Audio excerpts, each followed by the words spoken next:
Bernhard here. I'm an Agronomy Research Scientist, and today I want to talk about a planting date by relative maturity by seeding rate study that we are conducting in soybeans.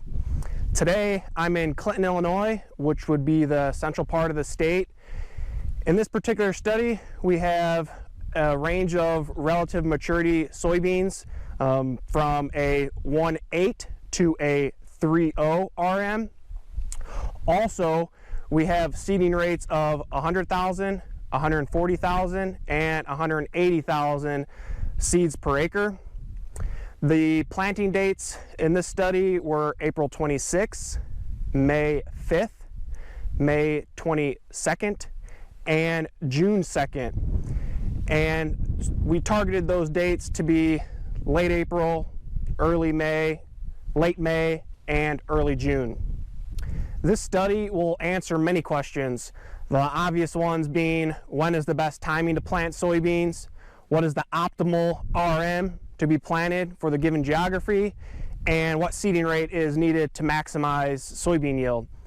But this study is really designed to dive a little bit deeper into the interactions between these different management practices. For example, if soybean planting is delayed because of weather reasons, should a grower be thinking about switching to a different RM, or should seeding rate be adjusted based on planting date? That's really the questions that we're trying to answer with this study. Over the last 5+ years, farmers have continued to plant soybeans earlier, and for good reason.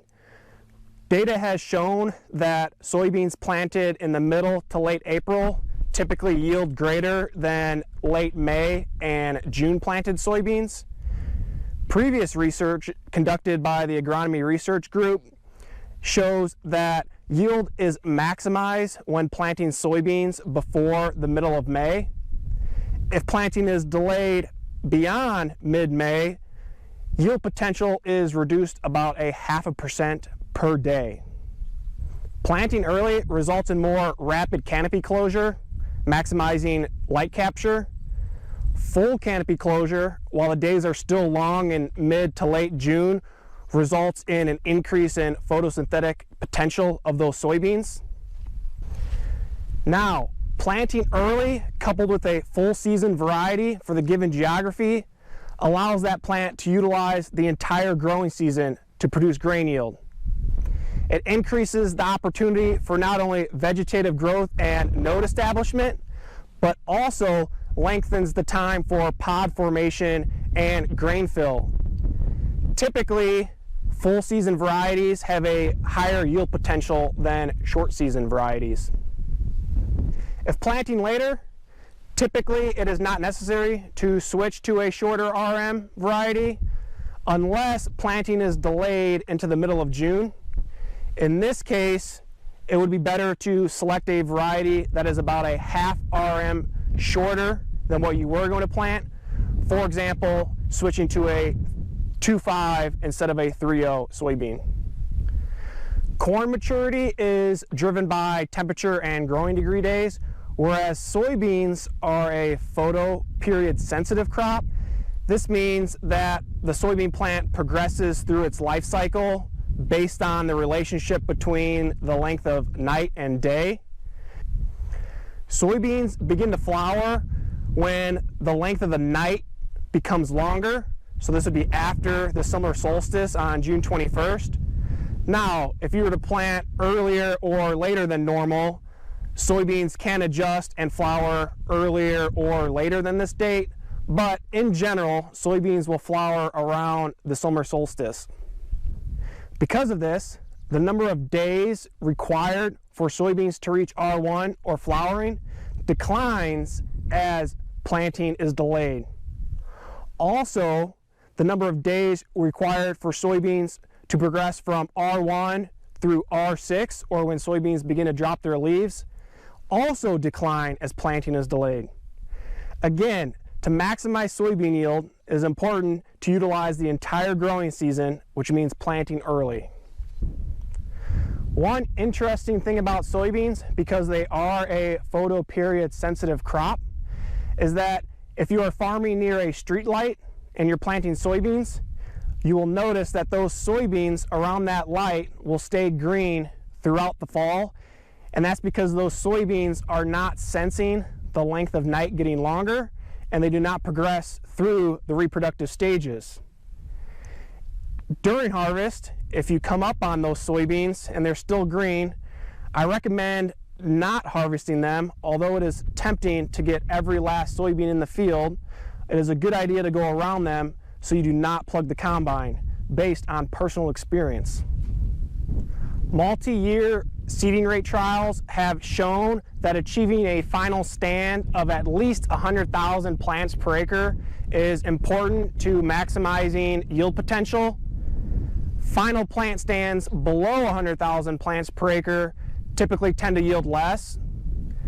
Now, if you're planting early, there's a greater risk of emergence issues due to seedling diseases, pest problems, or soil crusting. It is critical, if planting early, to incorporate a full seed treatment of both a fungicide and insecticide to your management strategy. If soybean crusting is a concern, make sure your seeding rate is sufficient to maintain a final plant stand of at least 100,000 plants per acre. Now, if planting is delayed until the middle of June, increasing your seeding rate can be advantageous. Late planted soybeans lack vegetative growth and node count compared to normal planted soybeans, and that caps the plant's overall capacity to produce pods and seed number per plant. Here I pulled one soybean plant from a couple different RMs and planting dates. This first one here on the far left is the earliest planting date in April, and this is the 1/8 maturity. Here's the earliest planting date in April, but the 3/0 maturity. This third soybean plant is the latest planting date in June, and that's the 1/8. And then here's also the latest planting date in June, the 3/0 RM. Unlike corn, soybeans are indeterminate plants, meaning they will continue to grow vegetatively even after they flower and progress through reproductive stages, whereas corn, once it flowers and hits reproductive stages, it no longer puts on new leaves. Once soybean plants reach V1, nodal development is not temperature sensitive. In general, soybeans will add about 2 nodes per week, and node accrual does not cease until the R5 growth stage. The rate of node accrual is not affected by calendar date. However, earlier planting soybeans have more opportunity to accumulate nodes before flowering. So this is the 1/8 soybean that was planted in late April. This soybean plant is currently at R6. I know it's at R6 because if you count down from the top 4 nodes, so here's 1, 2, 3, 4, you'll notice that the beans have completely filled the pod cavity, which is telling me that it is at R6. You'll also notice that it has dropped a lot of its lower leaves already. I did count the number of nodes on this soybean plant, and there were 15 nodes. So that is 15 spots where it can produce and set pods. Here's the 3/0 variety planted in late April. This plant's currently at about R5, pushing R6. Here, if you count down 4 nodes from the top, 1, 2, 3, 4. These seeds quite haven't completely filled the pod cavity yet, but are getting close. I counted the number of nodes on this plant, and there are 18 nodes compared to 15 on the 1/8 variety. This soybean plant is the 1/8 planted in June. It's about in the middle of the R5 growth stage. Here's the 4th node from the top of the plant, and these seeds quite haven't filled the pod cavity yet. It also is still holding on to many of its lower leaves still. I counted the number of nodes on this plant, and there are 14. So there are 14 on this one. The 1/8 that was planted in April had 15 nodes. And the last soybean plant here, this is the 3/0 planted in June. It's early R5 growth stage, and it still is even putting on another node at the very top there, even putting on some pods. And this plant currently has 15 nodes compared to the 3.0 that was planted in April that has 18 nodes. Here are the pod counts that I got for each of these plants. The 1.8 planted in April had 27 pods. The 3.0 planted in April had 47 pods. The 1.8 planted in June had 25 pods.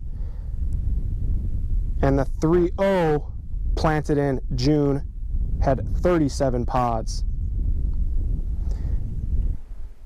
Again, the key to maximizing soybean yield is to utilize the entire growing season. That means planting early and using a full season variety for the given geography. This allows the opportunity for increased vegetative growth and node development, and also it lengthens the time for pod development and seed fill. Tune back in at the end of the growing season to see the yield results from this study.